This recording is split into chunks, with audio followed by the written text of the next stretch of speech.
और वही एक सफल स्टूडेंट कहलाता है जो अपने आगे की चीजें सोच के चलता है। और अगर आपने इस प्रॉब्लम पे अभी काबू पा लिया तो आपको जरूरत नहीं पड़ेगी अभी हम 11th में और 12th में ही सर फोड़ फाड़ के निकल जाए IIT में।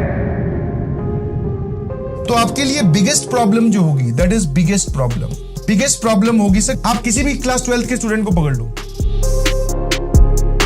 तो वो बोलेगा कि क्लास, चाहे उसने क्लास 11th पढ़ी हो या ना पढ़ी हो, या फिर क्लास 12th से ही प्रिपरेशन स्टार्ट की हो। कई लोग क्लास 11th में नहीं पढ़ते हैं, डायरेक्टली क्लास 12th में एंट्री लेते हैं। तो उन सभी के लिए बिगेस्ट प्रॉब्लम है क्लास 11th। आप अपना टाइम इन्वेस्ट भी कर रहे हो तो इतने पॉजिटिव तरीके से इसको यूटिलाइज करना है कि जब आप क्लास 12th में पहुंचो तो क्लास 11th आपके लिए बिगेस्ट प्रॉब्लम ना हो, एक हल्की फुल्की प्रॉब्लम हो, दैट वी कैन नो।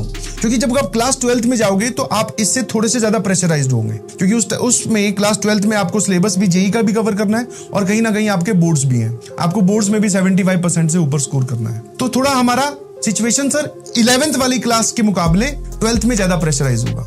और सिलेबस चलेगा 12th का, फिर बोर्ड्स आ जाएंगे, फिर मेंस आ जाएगा, फिर बोर्ड्स आएंगे, फिर जेईई मेंस आएगा। तो उसमें आपकी सबसे रिलैक्सिंग चीज रहने वाली है अगर आपकी क्लास 11th अभी से काबू में आ जाए। रिवीजन करते रहिए प्लीज, स्ट्रॉन्ग कीजिए, जो भी आपके टॉपिक्स मिस हो जा रहे हैं उनको पढ़ाई कीजिए। आप हैं क्लास 11th में बट आप अपना एटीट्यूड सोच कीजिए क्लास 12th वाला ही। अभी से ही उतने सीरियस रहोगे तो आपकी आगे आने वाली जर्नी बहुत अच्छी रहेगी। और अगर आपने इस प्रॉब्लम पे अभी काबू पा लिया, मतलब मैं थोड़ी सी प्रोजेक्शन की बात कर रहा हूं, और वही एक सफल स्टूडेंट कहलाता है जो अपने आगे की चीजें सोच के चलता है। तो अगर आपने इस प्रॉब्लम पे काबू पा लिया तो आपको ड्रॉप करने की जरूरत नहीं पड़ेगी, वरना हो सकता है ये जो है एक मेजर कारण बन जाता है। This will become a major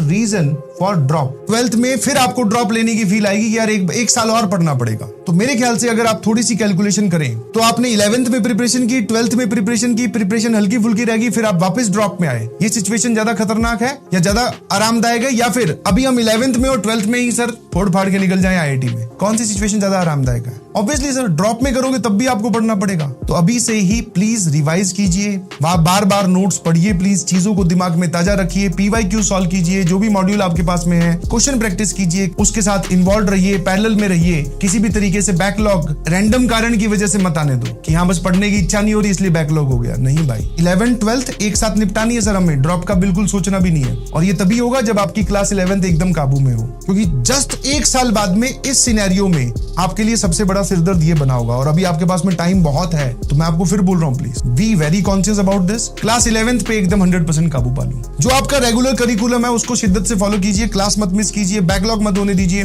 और जो सामने आ रहा है उसको पढ़ाई कीजिए। नोट्स बनाइए प्लीज। जो लोग नोट्स नहीं बना रहे हैं बहुत गलत कर रहे हो बेटा, क्योंकि क्लास 12th में पहुंचने के बाद में क्लास 11th के नोट्स बनाने का टाइम नहीं मिलेगा, और अगर टाइम मिला भी तो फिर उससे कुछ फायदा होगा नहीं। आपके पास में 2 महीने होंगे, 2 महीने क्या आपके पास में 1.5 महीना ही होगा जिसमें आपको जेईई मेंस और बोर्ड्स दोनों करने हैं। तो क्या आप क्लास 11th के चैप्टर्स के नोट्स बना पाओगे? क्या मेरी बात समझ पा रहे हो? फील दिस, आप इस चीज को फील कीजिए। और हाँ सर बोले अब हम समझ गए हैं कि हमें ये नुकसान नहीं करना है अपना, बिकॉज आपको रिलेटिव रैंक लेके आनी है, मतलब आपको रिलेटिव अपना इंप्रूवमेंट करना है कि आपकी जो परफॉर्मेंस है वो बाकी लोगों के कंपैरिजन में अच्छी होनी चाहिए। हो सकता है पूरी जनता 15 ही लेके बैठी हो टॉपर ही, तो तेरे 10 आगे तो बहुत अच्छी बात।